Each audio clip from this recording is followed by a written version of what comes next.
নমস্কার বন্ধুরা, তোমরা কেমন আছো? আশা করছি তোমরা সকলে খুব ভালো আছো। আমিও খুব ভালো আছি। আজকে তোমাদের কাছে একটা নতুন রেসিপি নিয়ে চলে এসেছি। সেটা হচ্ছে লাউ পাতা দিয়ে পনির পাতুরি। এটা অবশ্য কখনই কেউ খাওনি, এটা হয়তো ফার্স্ট টাইম খাবে তোমরা। তাই রেসিপিটা দেখে নাও কীভাবে বানাচ্ছি। দেখো, এখানে আমি পনিরটা ভালো করে গ্রেট করে নেব। তোমরা চাইলে হাতে ভেঙে নিতেও পারো। তবে হ্যাঁ বন্ধুরা, আমার রান্না যদি ভালো লেগে থাকে ওতে অবশ্যই লাইক করো, শেয়ার করো, কমেন্ট করো, চ্যানেলটা সাবস্ক্রাইব করে নিও। যারা এখনও সাবস্ক্রাইব করোনি তারা কিন্তু সাবস্ক্রাইব করে নিও। এই যে দেখো, পনিরটা গ্রেট করে নিয়েছি। এখানে আমি নারকেলটাও গ্রেট করে নেব। নারকেলটা পনিরটা একটু বেশি দিতে হবে, তাহলে খেতে বেশি ভালো লাগবে। এটা ভালো করে আমি মিক্স করে নিচ্ছি। এবার এর মধ্যে দিয়ে দিলাম কাঁচা লঙ্কা কুচো, দিয়ে দেব পরিমাণ মতো লবণ, আর দিয়ে দেব চিনি।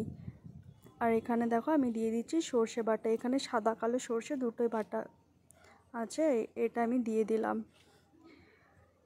দেখো দিয়ে দিচ্ছি এখানে আমি সর্ষের তেল। এটা একটু বেশি পরিমাণেই দেবে, কারণ পাতুরি মানে কিন্তু একটা ঝাঁঝালো গন্ধ। সেই ঝাঁঝালো গন্ধটা ঠিকভাবে না বেরোলে সেটা পাতুরি মনে হয় না।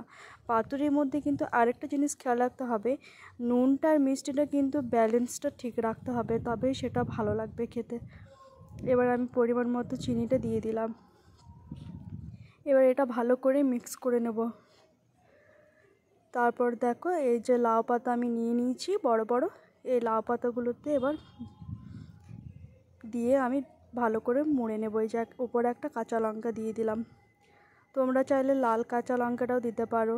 আমার বাড়িতে যেহেতু ছিল না সেহেতু আমি সবুজটাই দিলাম। লালটা দিলে একটু দেখতে বেশি ভালো লাগে। এই যে দেখো আমি লং দিয়ে মুড়ে নিচ্ছি। তোমরা চাইলে সুতো দিয়েও মুড়তে পারো। একে একে সবগুলোই আমি করে নেব। বন্ধুরা, আমার রেসিপি যদি সত্যি ভালো লেগে থাকে অবশ্যই তোমরা একটা কমেন্ট করে জানিও। দেখো একে একে সবগুলো আমি মুড়ে নেব।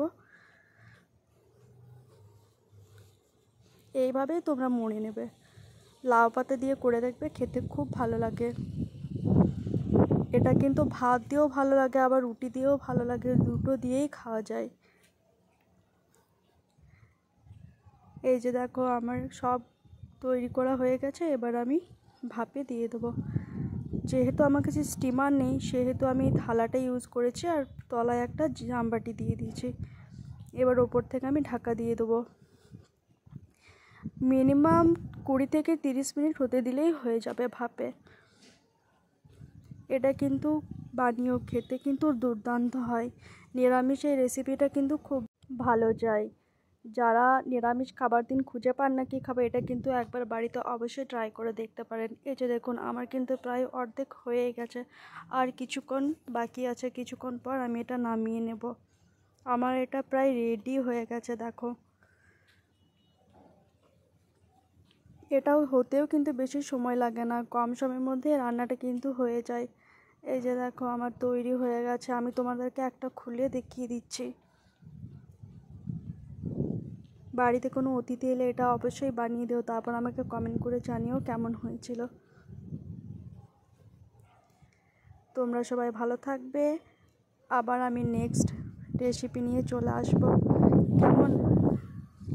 ততক্ষণে কিন্তু চ্যানেলটা তোমরা সাবস্ক্রাইব করে নিও।